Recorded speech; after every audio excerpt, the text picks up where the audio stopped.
World War III is on the horizon, and as most nations brace for chaos, a few stand apart, untouched by war. Some are tucked between powerful hostile neighbors yet stay neutral. Others are so remote or mountainous that invaders never even tried. And surprisingly, a few have no armies at all, yet remain perfectly safe. How do they do it?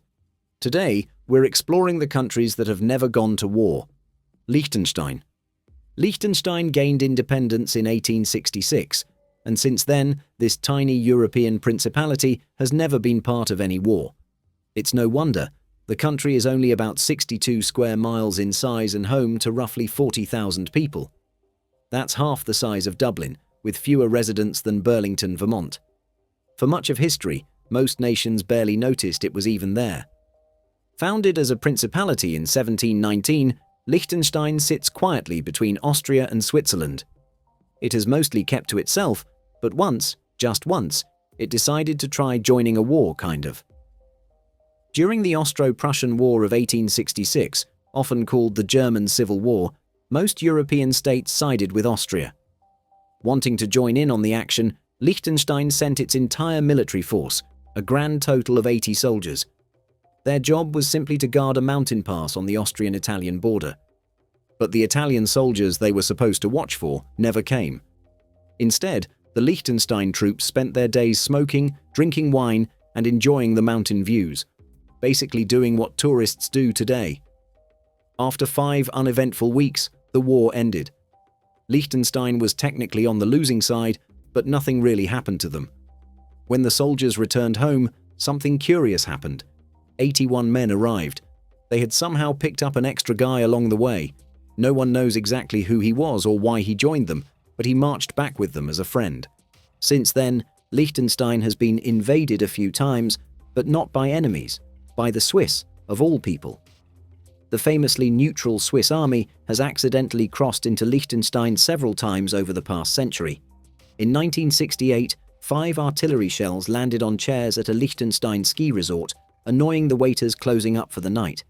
In 1976, 75 Swiss soldiers took a wrong turn, wandered into Liechtenstein, and stopped for a drink with the locals before heading back. In 1985, some stray Swiss missiles accidentally set a forest on fire, and Liechtenstein made them pay for the damage. Then in 1992 and again in 2007, more Swiss troops got lost and ended up across the border. For a country that's technically been invaded multiple times, Liechtenstein's story remains one of peace, politeness, and the occasional friendly mix-up. Now, let's head west, across the Atlantic. Iceland. Iceland has had no standing army since 1869, and since it has never declared war, many people consider it one of the most peaceful countries on Earth. And they're almost right.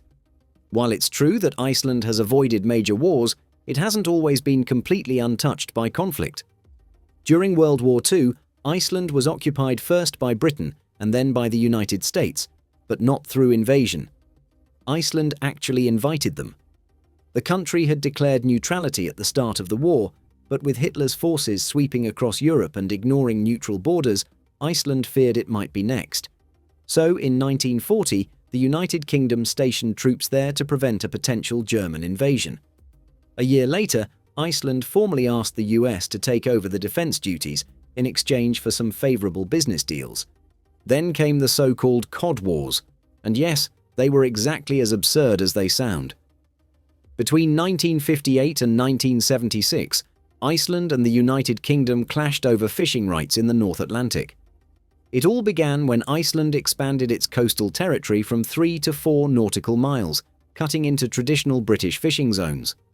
The UK retaliated by banning Icelandic ships from its ports. Iceland responded by extending its fishing limits even further, to 12 nautical miles, and things escalated from there. These wars weren't fought with guns or bombs, but with fishing trawlers and patrol ships ramming each other in the open sea. At one point, Iceland even cut off diplomatic ties with Britain. Most of Europe thought Iceland was being unreasonable, but the country depended heavily on its fishing industry and refused to back down. Over 4 rounds of these disputes, Iceland stood firm, and somehow, this tiny nation with no army and fewer than 400,000 people managed to outlast the British Empire. Part of their confidence came from a 1951 defense agreement with the United States, which allowed America to maintain bases in Iceland in exchange for protection. The US never had to intervene, but the mere possibility gave Iceland leverage. Eventually, Britain and the international community gave in, and Iceland got its way. The Cod Wars ended with only one fatality, a man named Halldór Hálén, who was accidentally electrocuted while repairing a damaged patrol boat. Beyond that, the conflict remained surprisingly calm. Since then, Iceland's biggest battles have been with volcanic eruptions, and, more recently, the flood of Instagram tourists chasing perfect selfies. Geography has always been Iceland's secret weapon. Its isolation, rugged terrain, and natural defenses have done more to protect it than any army ever could. Bhutan. Today, Bhutan is known as one of the most peaceful and content nations on Earth. With its strong Buddhist traditions and its unique gross national happiness index, the country seems like the calm, meditative yoga teacher of the world. But it wasn't always that serene. Bhutan's early history was filled with battles and border conflicts, mostly with its northern neighbor Tibet. After Bhutan was founded in 1616, Tibet tried to invade several times throughout the 1600s, but every attempt failed. The last major conflict came much later, during the Duar War of 1864 to 1865. Bhutan had been carrying out cross-border raids into British-controlled territory, and in classic imperial fashion, the British used it as an excuse to declare war. The result? Bhutan lost about 1/5 of its territory. Still, the kingdom survived, and over the next century and a half, it transformed itself into the most peaceful nation in South Asia. So why hasn't anyone tried to invade Bhutan since? Geography plays a huge part. The country is landlocked, poor in natural resources, and tucked high up in the Himalayas, that same mountain range famous for defeating even the bravest mountaineers. Bhutan's average elevation is around 10,800 feet, making it one of the most naturally fortified places on Earth. As history has shown time and again, if you're a small mountainous country with nothing much to plunder, you can avoid most wars simply by existing where it's too difficult to fight. But Bhutan's peace doesn't come from isolation alone. It's also the result of clever diplomacy. Sandwiched between two powerful giants, China and India, Bhutan has learned the art of balance. Historically, it has leaned closer to India. In 1949, Bhutan signed a treaty allowing India to guide its foreign policy and, in return, received military protection. That treaty was revised in 2007 to give Bhutan full autonomy, but the two countries remain close allies. India still provides Bhutan with military training, equipment, and, if necessary, protection from any northern threats. And that northern threat is, of course, China. Despite having been invaded by Tibet centuries ago, Bhutan doesn't treat China as an enemy. In fact, it carefully maintains diplomatic calm by recognizing China's One China policy, acknowledging that Tibet and Taiwan are part of China, and generally avoiding confrontation. This strategy was put to the test in 2017 during the Doklam crisis, when Chinese engineers began building a road in the Doklam Plateau, an area claimed by both Bhutan and China. Instead of reacting aggressively, Bhutan quietly informed India, and Indian troops moved in to block the Chinese advance. In the end, Bhutan once again avoided a direct conflict, letting its powerful neighbors face off while it stayed above the fray. It's a masterclass in subtle diplomacy, proving that sometimes the best way to win a war is to never fight one at all. But Bhutan isn't the only country that has perfected the art of peaceful negotiation. The next nation takes that skill to a whole new level. San Marino. Tucked entirely within Italy, the tiny nation of San Marino claims to be the world's oldest republic, founded way back in 301 AD. 17 centuries of peace is an incredible record, and for a country surrounded by countless wars, it almost feels like a miracle. Yet somehow, San Marino has managed to avoid nearly every major conflict in European history, mostly thanks to a mix of luck, diplomacy, and a talent for staying out of trouble. Even when Napoleon came sweeping across Europe, conquering everything in his path, he stopped at San Marino and decided not to invade. In fact, he liked the place so much that he offered to gift the small republic some of the lands he had already conquered. San Marino, finding war far too messy to get involved with, politely declined. Napoleon still rewarded them anyway, sending over a supply of hay and granting tax-exempt status as a token of friendship. Why was he so fond of this tiny state? The answer lies in its leadership. At the time, San Marino's regent, Antonio Onofre, was something of a diplomatic genius. He was friends with Pope Pius XII and had good relations with most major European leaders. Napoleon quickly became one of them. Onofre had a gift for charm and neutrality. He made friends easily and enemies never. And as a result, San Marino became the nice guy of Europe, friendly, harmless, and not worth invading. After the Napoleonic Wars, Italy entered a turbulent period of unification, when dozens of small states were absorbed into one nation. If there was ever a time for San Marino to be swallowed up, this was it. But once again, it managed to avoid conflict thanks to a well-timed act of kindness. In 1849, when revolutionary leader Giuseppe Garibaldi was cornered by Austrian troops, he sought refuge in San Marino. The tiny republic offered him shelter, knowing that helping him could pay off someday. And it did. When Garibaldi later helped form the Kingdom of Italy, he remembered San Marino's generosity and ensured its sovereignty was recognized. Even during World War II, when the rest of Italy fell under fascist rule and became a battleground, San Marino stayed neutral and unharmed. Its secret? Geography and size. San Marino covers just 23.6 square miles, smaller than Washington, D.C. It's built on a mountain, making it naturally defensible, and only about 17% of its land is usable for farming. The country has no valuable resources, no oil, no minerals, and no strategic trade routes. Controlling San Marino would give an invader absolutely nothing, except the ability to travel from Italy right back into Italy. Because of its isolation, diplomacy, and sheer insignificance to conquerors, San Marino stands as one of the few countries in the world that can truly claim to have never been to war. Though it might not be the most famous peaceful nation, that title goes to another country we'll get to soon. San Marino remains Europe's quiet little miracle, a mountain republic that's been watching history unfold around it for over 1,700 years without ever getting its hands dirty. Switzerland. For a famously neutral country, Switzerland certainly has an interesting relationship with weapons.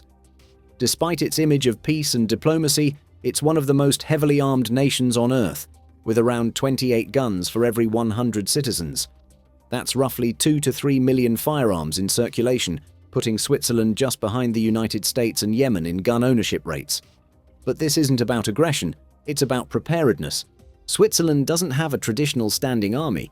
Instead, it relies on a citizen militia system. Every Swiss man is required to undergo military training sometime between the ages of 18 and 25. After completing their service, they return to civilian life but remain on standby, ready to be called back into action at any time. Women can volunteer to serve, though they aren't required to. It's a clever system that gives Switzerland a trained military force without needing a full-time army, a peacekeeping strategy with a safety net. But before Switzerland became the world's symbol of neutrality, it was no stranger to war. The last time the country actually fought was in 1815. Back in 1798, the French Revolutionary Army invaded Switzerland, overthrowing its confederation system and replacing it with the centralized Helvetic Republic. That, in turn, triggered counter-invasions by Austria and Russia, dragging Switzerland into years of bloody chaos. Eventually, everyone involved was exhausted. When peace talks were held at the Congress of Vienna in 1815, the great powers of Europe agreed to declare Switzerland permanently neutral, not just for Switzerland's benefit, but for everyone else's. Sitting right in the middle of France, Austria, Germany, and Italy, Switzerland was in the perfect spot for any of them to launch attacks against the others. Declaring it neutral turned the country into a buffer zone that all sides could agree to leave alone.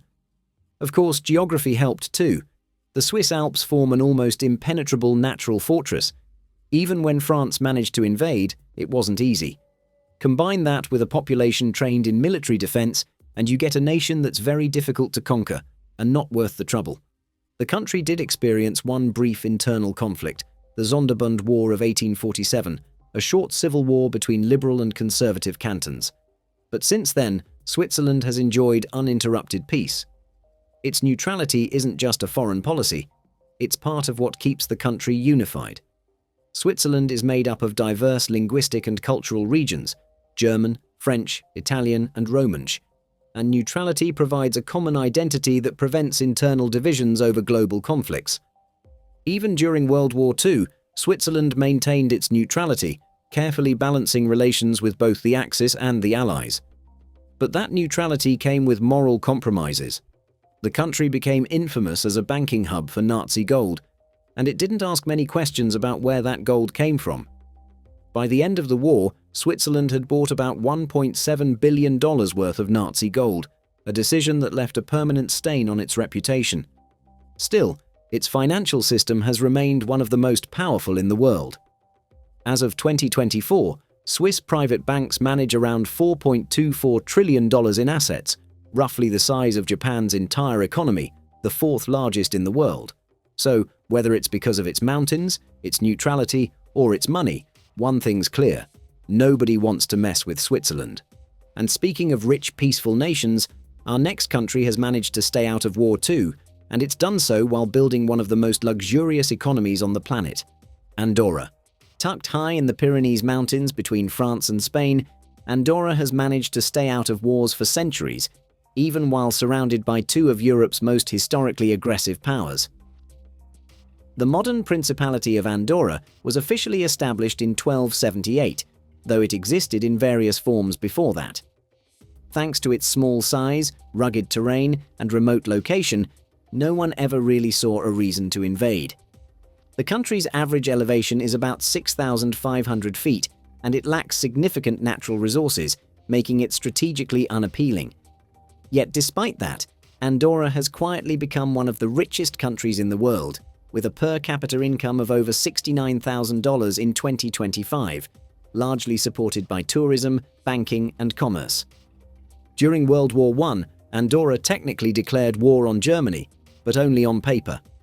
With no army of its own, there were no troops, no battles, and no casualties. The declaration was mostly symbolic, and when the Treaty of Versailles was signed in 1919, officially ending the war, Andorra was accidentally left out. The tiny nation went on for nearly 40 years, still technically at war with Germany, only signing a peace treaty in 1958, long after World War II and even the Korean War. So, what exactly keeps Andorra safe from invasion? Its stability comes from strong treaties and diplomacy with its powerful neighbors. The 1993 Treaty of Good Neighborliness, Friendship and Cooperation between Andorra, Spain, and France ensures mutual respect and protection. And while Andorra doesn't have a standing army, its citizens aren't entirely passive. A World Values survey found that over 57% of Andorrans said they would take up arms if their country were threatened. That's nearly 47,000 people ready to defend their homeland if needed. It's a peaceful nation not because it's weak, but because it's smartly positioned, diplomatically protected, and fiercely proud of its independence. Vanuatu. While most Pacific islands were drawn into global conflicts at some point, Vanuatu is often seen as one of the rare exceptions, though the truth is a bit more complicated. During World War II, the islands were used by the Allies as a strategic military base.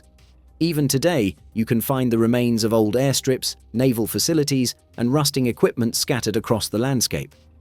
But the people of Vanuatu themselves never went to war. Some locals joined the Labour Corps, helping the Allied forces with logistics, but the country didn't send soldiers into combat.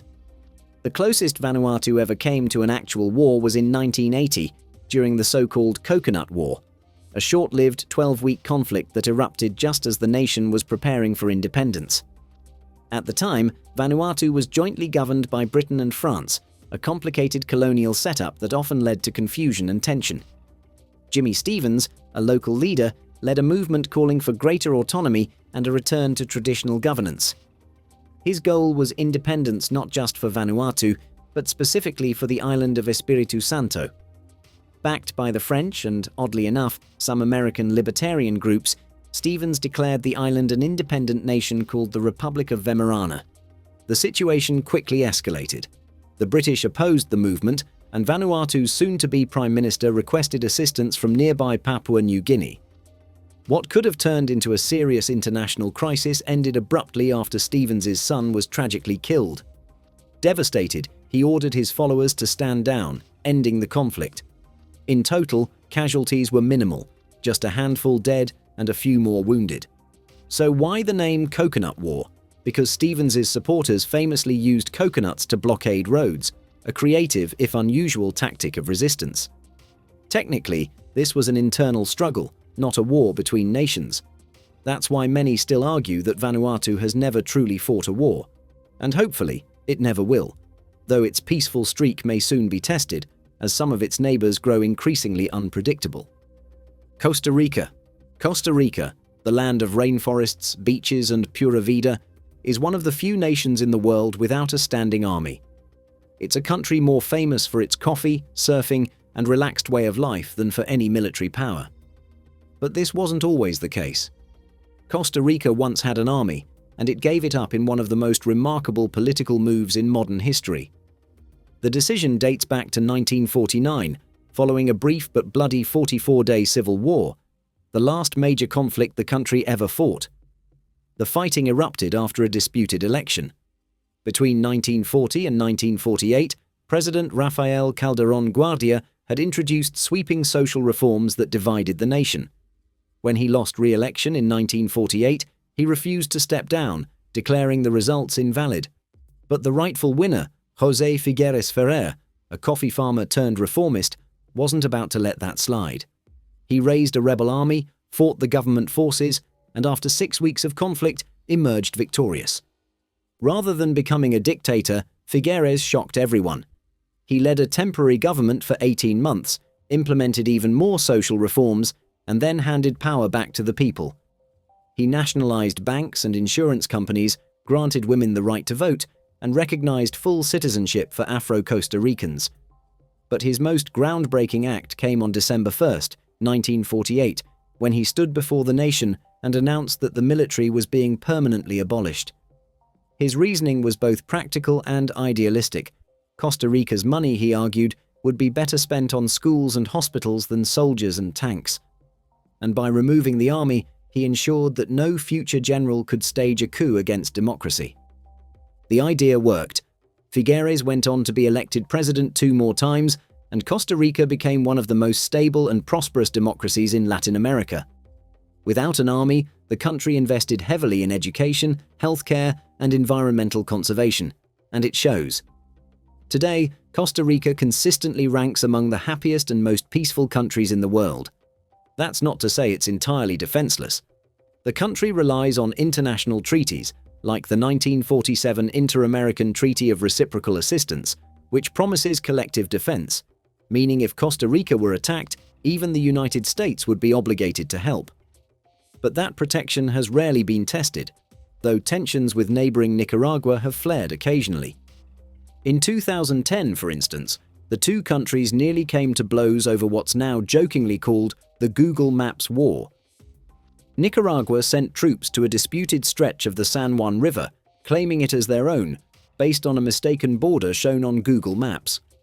The standoff was eventually resolved diplomatically, but it left Costa Rica frustrated with its aggressive neighbor. Still, Costa Rica remains true to its ideals. It's a nation that chose peace over power, and somehow made it work. If only more countries could follow that example. Mauritius. This one's a bit tricky because while France and Britain fought over it in the past, Mauritius itself has never really gone to war. The island nation has always been more of a prize than a player, a strategically located gem in the Indian Ocean that others fought to control. The French first claimed Mauritius in 1715, turning it into a naval base to project their power across the region. But the British, who ruled India at the time, didn't take kindly to their rivals setting up shop nearby. When the Napoleonic Wars broke out, that tension finally exploded. In 1810, British and French forces clashed in a fierce naval battle over the island. The British eventually landed, defeated the French, and took control.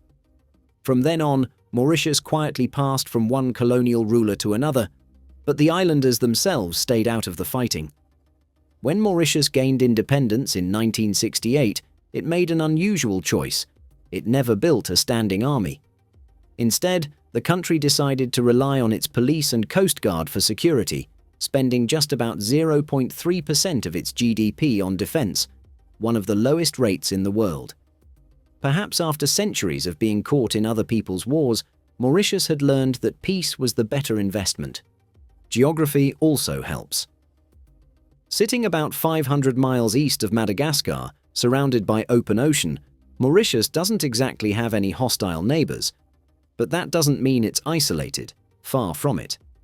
The island maintains close military and diplomatic relationships with larger allies.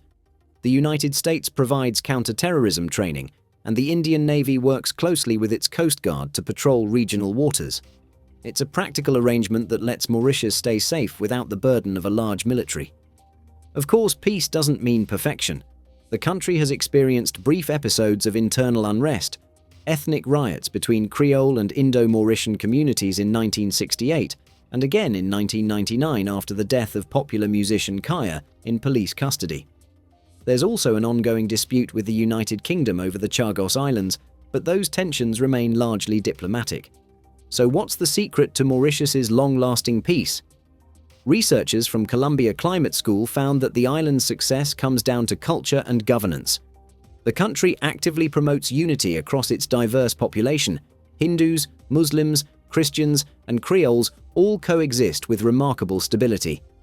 Its strong democracy, social safety nets, and emphasis on dialogue have created a society where confrontation is seen as the last resort, not the first. In 2020, the Institute for Economics and Peace listed Mauritius as one of only 4 countries in the world completely free of domestic and international conflict. It's also ranked as Africa's most peaceful nation, a remarkable feat for a country that's been fought over but never fought back. Mauritius proves that peace isn't just luck or geography, it's a choice, one that's worked out beautifully for this island nation. And that brings us to number 1, the most peaceful country on Earth, one that's never fought in a war by any definition: Vatican City. With a population of just over 800 people, most of them clergy or workers of the Catholic Church, Vatican City might be the most peaceful country on Earth. But does it even have an army? Well, sort of. The Vatican is protected by the Swiss Guard, a small but elite unit made up of just 135 officers and soldiers who serve as the Pope's personal protectors. And for the faithful, there's also the added belief that the Vatican enjoys divine protection. The Swiss Guard might look ceremonial in their Renaissance-style uniforms, but their selection process is no joke. To qualify, recruits must be unmarried, male, practicing Catholics from Switzerland, between 19 and 30 years old, and at least 5 feet 8 inches tall, which honestly sounds more like a dating app filter than military criteria. But it doesn't stop there. Every guard must complete Swiss Army recruit school, pass a medical exam, and commit to 26 months of service. Once they arrive at the Vatican, they undergo training in security, self-defense, firearms, firefighting, and even the Italian language. Despite their readiness, the Swiss Guard hasn't actually fought in nearly 500 years. The last time they were called into action was on May 6, 1527, during the sack of Rome, when 147 of them died defending Pope Clement VII against 20,000 troops of the Holy Roman Empire. Their sacrifice bought the Pope enough time to escape to safety, at least for a while. That day remains the most significant in Swiss Guard history, and every May 6th, new recruits take their oath in remembrance of it. But modern Vatican City doesn't rely on the Swiss Guard alone for security. Since its creation in 1929 through the Lateran Pacts, the Vatican has been recognized as an independent sovereign state protected by international law. Italy has made it clear that any attack on the Vatican would be treated as an attack on Italy itself, and by extension on NATO. Combine that with the fact that over 1.4 billion Catholics around the world consider the Vatican their spiritual home, and it's safe to say that no country in its right mind would ever dream of invading. The political, military, and moral backlash would be catastrophic. Beyond all that, there's also the simple superstition factor.